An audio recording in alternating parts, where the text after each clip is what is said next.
हाय, मैं इत्सुकी हूँ और मैं टोक्यो जापान में रहती हूँ और मैं एक बहुत केयरिंग और लॉयल फ्रेंड हूँ। लोगों को मेरे लुक्स और मेरी आवाज से ऐसा लगता है कि मैं बहुत ही शर्मीली हूँ और कुछ हद तक ये सही भी है। मुझे बिल्कुल नहीं पसंद कि मैं बहुत शोर मचाऊं या ज्यादा परेशानी खड़ी करूं। मुझे बस अपने फ्रेंड्स के साथ घूमना, अच्छी सुशी खाना और शांति से रहना पसंद है। लेकिन अगर तुमने उन्हें परेशान किया तो सारी शांति गायब और मेरा दिल हजारों सूरज की तरह जलता है। एक मॉन्स्टर बन जाती हूँ मैं और यही मेरी कहानी शुरू होती है। अगर सुननी है तो लाइक और सब्सक्राइब करना पड़ेगा। मजाक कर रही हूँ। वो दिन जब सब कुछ बदल गया, उसके पहले मैं बस एक नॉर्मल पीसफुल लड़की थी जो अपने पेरेंट्स के साथ रहती थी और पढ़ाई करती थी। हालांकि ये हमेशा अच्छा नहीं होता था। स्कूल में सब जानते थे कि मेरे फ्रेंड्स को कोई तंग नहीं कर सकता, वरना मैं गुस्से से लाल होकर उन सबको परेशान करती जब तक वो माफी नहीं मांगते। और माफी मांगने के बाद मैं नॉर्मल हो जाती और वापस चली जाती। मुझे नहीं पता था कि मेरी इस आदत से मेरी जिंदगी बदल जाएगी। अपने फ्रेंड से मिलने के लिए मैं एक पब्लिक गार्डन जा रही थी जब मैंने देखा कि 4 लड़कों ने उन्हें घेरा है, पर लड़कों की पीठ मेरी तरफ थी तो मुझे बस अपनी फ्रेंड्स की शक्लें दिख रही थी और वो बहुत परेशान लग रही थी। कसम से ऐसा लग रहा था मेरी दोस्त मियुमी रोने वाली है। मेरा सर चकरा गया और मेरे गाल लाल हो गए। मैं चिल्लाते हुए उनकी तरफ दौड़ी। मेरे दोस्तों के साथ क्या कर रहे हो जोक्स? छोड़ दो उन्हें अकेला। मैं कुत्ते की तरह हाफी, मेरी सांस फूल गई थी।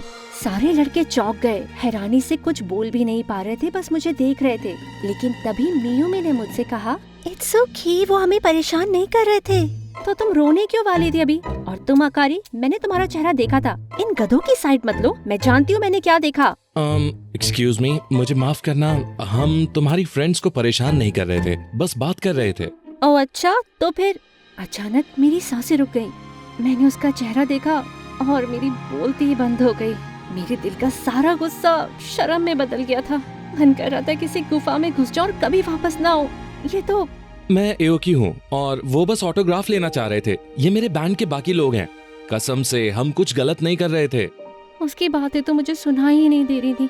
मेरे दिमाग में तो बस ये ख्याल घूम रहे थे कि कितनी बार मेरी और मेरी दोस्तों ने उसके गानों पर डांस किया है। वो एओकी था टेक बैक टाइम बैंड से, जापान का नहीं बल्कि पूरी दुनिया का सबसे पॉपुलर, सबसे बड़ा बैंड था। जब उसने मेरी हालत देखी वो मुस्कुराया। कोई बात नहीं, अपने फ्रेंड्स के लिए ऐसे लड़ना बहुत बहादुरी का काम था। हमें आज की शो की तैयारी के लिए जाना होगा, पर तुम लोग भी आओ ना। देखो, मेरे पास हमेशा एक्स्ट्रा टिकट्स होते हैं कि कहीं कोई कूल लोग मिल जाएं तुम्हारे जैसे शो के पहले। और अगर इसके बाद बैक स्टेज आना चाहो तो सिक्योरिटी गार्ड को ये कहना, वो आने देगा। उसने मुझे एक पेपर दिया जिसमें लिखा था आब्रा का डाबरा, एओके ने मुझे भेजा है। मुझे माफ करना। कोई बात नहीं, मुझे तुम्हारी हिम्मत पसंद है। शायद एक दिन इस पर गाना लिखेंगे। वो चले गए और मेरे दोस्त खुशी से नाचने लगे। लेकिन मैं तो जाने के बारे में सोच भी नहीं सकती थी। मुझे इतनी शर्म आ रही थी, मैं ऐसा कैसे कर सकती थी किसी पे चिल्लाना, क्योंकि वो बस अच्छे थे और वो भी मेरे पसंदीदा पॉप ग्रुप पे। जब हम खाने गए और मेरे फ्रेंड्स तो कॉन्सर्ट जाने के बारे में बात करना बंद नहीं कर रहे थे, मैं उस पल को अपने दिमाग में बार बार सोच रही थी। लेकिन जितनी बार मैं उसके बारे में सोचती वो उससे भी बुरा होता जाता। मैं तो ये भी सोचने लगी कि मैंने उसे ब्रिज से धक्का देकर नदी में गिरा दिया। इट्स ओके, रिलैक्स, ऐसा कुछ हुआ ही नहीं। वैसे भी तुम्हारी क्रेजी बर्ताव की वजह से ही तो उसने हमें कॉन्सर्ट के टिकट्स दिए। मैं नहीं जा रही। क्या तुम पागल हो क्या? ऐसा मौका फिर नहीं आने वाला और हमें बैक स्टेज जाने मिलेगा। हाँ, और मुझे एओकी से मिलना पड़ेगा, मेरा हीरो जिसे मैं बचपन से पसंद करती आ रही थी। लेकिन अब मेरा उससे मिलना वैसा नहीं होगा जैसे मैंने सोचा था। वो बस मेरे बारे में यही सोचेगा कि मैं वो पागल लड़की हूँ जिसने उसे चांटा मार के रुला दिया। अरे ये तो हुआ भी नहीं था। वेल, मुझे तो यही याद है और तुम मेरा मन नहीं बदल सकती। तो नहीं, मैं नहीं जाऊंगी। मैं घर पर रह के आइसक्रीम खाऊंगी और रोऊंगी। उस रात मैं घर पे थी, आइसक्रीम खाकर रो रही थी कि अचानक मेरे फोन पर एक मैसेज आया ऐसे नंबर से जिसे मैं जानती नहीं थी। मैसेज में बस लिखा था बाहर। मैंने खिड़की के बाहर देखा और वो था, एक ब्लैक एसयूवी उसके पीछे खड़ी थी। शायद इसलिए खड़ी होगी कि कहीं कोई उसे देख ले और उसे भागना पड़ जाए। मुझे लगा मैं सपना देख रही हूँ, पर नहीं, ये सच था। अपने घर में भी अपनी शर्म से नहीं छुप पा रही थी मैंने खिड़की खोली। मैंने मेकअप नहीं लगाया है, मैं बाहर नहीं आ सकती। तुमने मुझे ढूंढा कैसे? तुम्हारे फ्रेंड से पूछा जब वो बैक स्टेज आए। बस बात करनी है, मुझे बस तुमसे बात करनी है। क्या बात करनी है? नीचे आओ और मैं बताऊंगा। मैंने एक लंबी सांस ली और इतने छोटे से टाइम में जितना रेडी हो सकती थी हो गई और उससे मिलने के लिए गई। अब भी इतने घंटों तक शो में नाचने गाने के बाद भी वो कितना अच्छा लग रहा था। मुझे यकीन नहीं हो रहा तुम यहाँ पर आए हो। मेरे तुम पे चिल्लाने के बाद मुझसे नफरत नहीं करते तुम? नफरत? मुझे तो लगता है तुम सबसे कूल लड़की हो। मुझे लगता है मेरा कूल होने का आइडिया और तुम्हारा कूल होने का आइडिया, कूल होने के बहुत अलग आइडियाज हैं। वो हंसा। मुझे पता भी नहीं था कि मैंने जो किया या नहीं। तुम्हें क्या बात करनी थी मुझसे? वो बात करने से पहले तुम बीच पर चलना चाहोगी? अभी आधी रात हो चुकी है। जानता हूँ, पर जब मैं टूर पर होता हूँ तो मुझे टाइम नहीं मिलता। आज एक मौका मिला पर मैं तुम्हें मिलने आ गया, लेकिन इस तरह से दोनों चीजें हो जाएंगी। तो मैं बीच पर चली गई आधी रात को पॉप स्टार के साथ। शायद मुझे अभी यकीन नहीं था ये सच है या सपना, लेकिन रास्ते में हमने काफी सारी बातें करी, जैसे कैसे वो स्कूल मिस करता है, हमें कौन से टीवी शोज पसंद हैं। उसने मेरे बारे में भी बहुत पूछा और मैं तो बाग बाग बाग बाग करती गई। और जब तक हम बीच पे पहुँचे मैं भूल ही गई थी कि वो एक फेमस इंसान है। वो तो बस एक नॉर्मल सा लड़का था। हम किनारे पे बैठे जगमगाती तारों की छाव में, इतना खूबसूरत था और मैं ठंड से जम रही थी। मैंने कोशिश करी कि मैं ना कांपूं। मैं नहीं चाहती थी कि वो सोचे कि मैं अनकंफर्टेबल हूँ और हमें जाना पड़ जाए, लेकिन मेरी कभी रुक नहीं रही थी। ठंड लग रही है?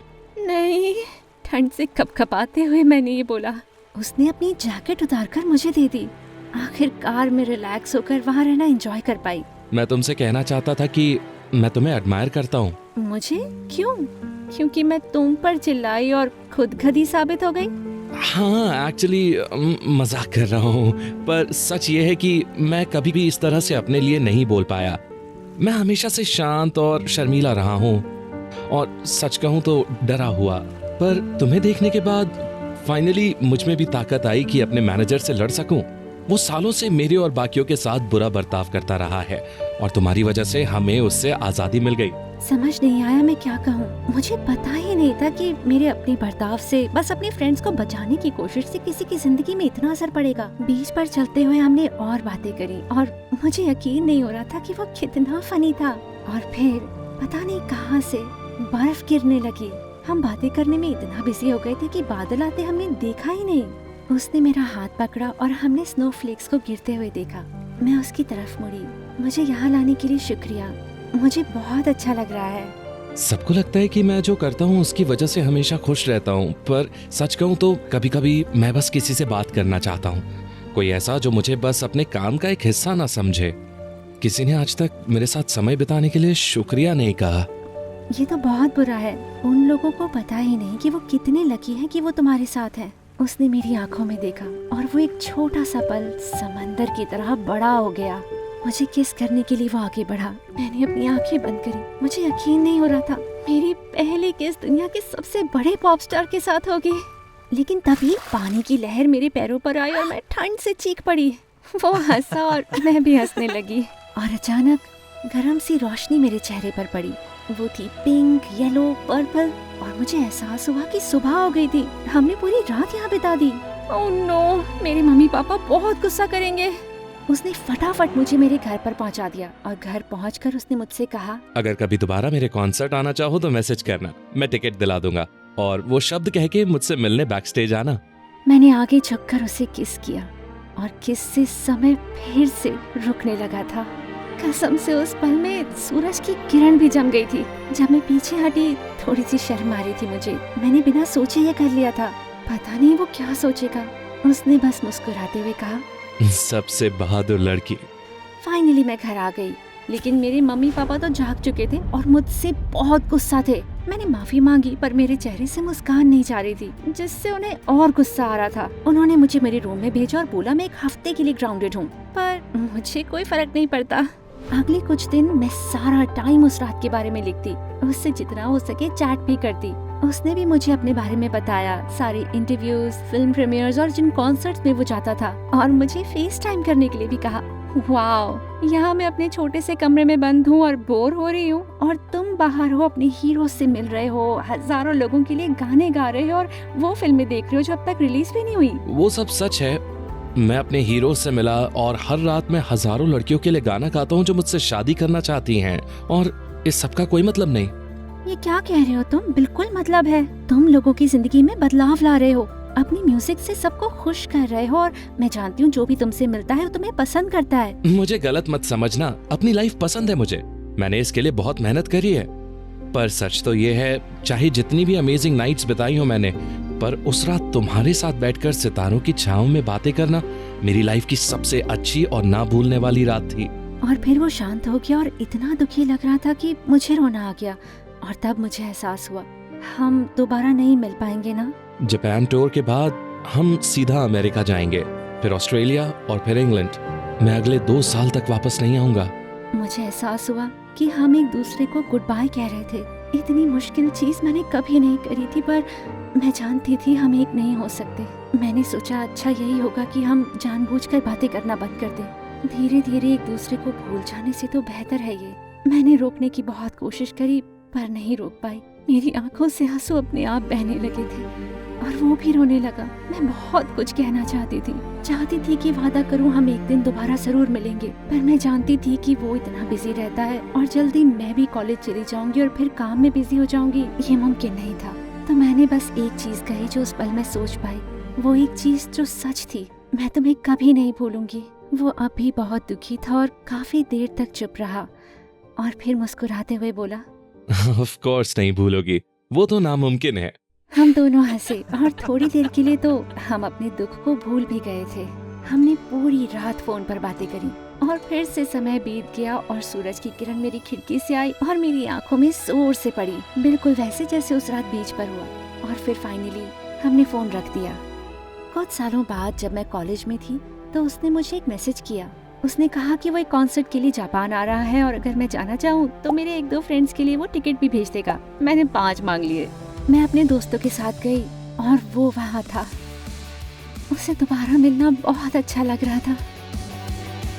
और फिर जब कॉन्सर्ट खत्म होने वाला था, उसके बैंड के लोग स्टेज से नीचे चले गए और सारी लाइटें बंद हो गई उसकी स्पॉटलाइट को छोड़ के। और उसने अपने अकॉस्टिक गिटार पर ऐसा गाना बजाया जो कभी किसी ने नहीं सुना था। गाने का नाम था सबसे बहादुर लड़की और उसमें वो सब था जो हमारे बीच हुआ था। मैंने दोस्तों को बताया नहीं ये मेरे बारे में था, ये खास था। ये मुझे उस अमेजिंग रात की याद दिलाता था। और फिर स्पॉटलाइट मेरे ऊपर गिरी और सब लोग मुझे देखने लगे। तब ज्यादा बहादुर महसूस नहीं कर रही थी, सबकी नजरों के बीच थी मैं। स्टेज पर आओ बहादुर लड़की, उसने कहा और हर कोई ताली बजाने लगा जब उन्हें पता लगा ये गाना मेरे बारे में था। मेरे दोस्त तो शॉक हो गए थे। मैंने एक लंबी सांस भरी और भीड़ से होते हुए गई, लेकिन मेरा डर खत्म हो गया और मुझे एहसास हुआ कि शायद मैं बहादुर हूँ। स्टेज पर वो भी आगे आया, अपना गिटार नीचे रखा और अपना माइक ऑफ कर दिया ताकि जब हम बातें करें तो वो सिर्फ हमारे लिए हों। हे, मैंने तुम्हें मिस किया। वो तो करना ही था, मैं ग्रेट हूँ। वो हंसा और फिर पूरी दुनिया के सामने उसने मुझे वहीं किस किया। तालियां बजाते हुए भीड़ पागल सी होने लगी थी। मैं नहीं जानती आगे क्या होगा, पर अभी के लिए मैं उसकी बहादुर लड़की बन के ही खुश हूँ।